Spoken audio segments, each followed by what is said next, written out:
Donc bonjour à tous, on est très honoré d'être avec vous aujourd'hui. On représente une partie du peuple français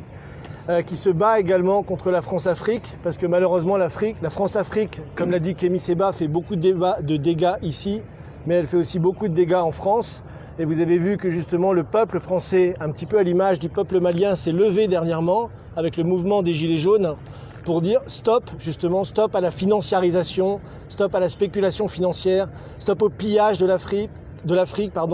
stop à toute cette politique impérialiste qui est menée depuis des années et dont les Français en ont souffert également aujourd'hui. Alors on est très honoré d'être devant la tombe de Modibo Keïta, puisque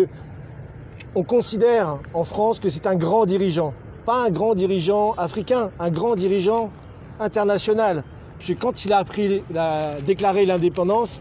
il a tout de suite mis en place des grandes réformes pour son pays, pour relancer vraiment et créer une nation indépendante, avec la création d'une armée nationale, avec la création d'une banque nationale pour investir dans l'agriculture, pour investir dans tous les projets, l'école, le développement, les usines, etc. Donc ça, c'est un modèle d'économie auquel il faut revenir aujourd'hui.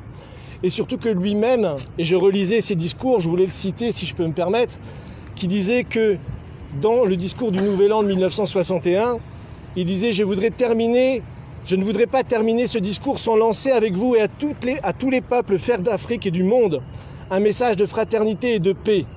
Quels que puissent être les différends qui nous ont opposés, qui nous opposent, nous ne confondrons jamais les peuples, quels qu'ils soient, avec les gouvernements qui les dirigent parfois contre leur gré. » Et je crois que c'est ça qu'on veut dire aujourd'hui. Notre politique est une politique de paix avec tous les peuples du monde. Et à l'époque, il disait qu'il ne menait pas une politique anti-France, il menait une politique contre justement cette France-Afrique qui essayait de détruire sa politique de développement. Et aujourd'hui, on a la même chose en France, on est venu représenter les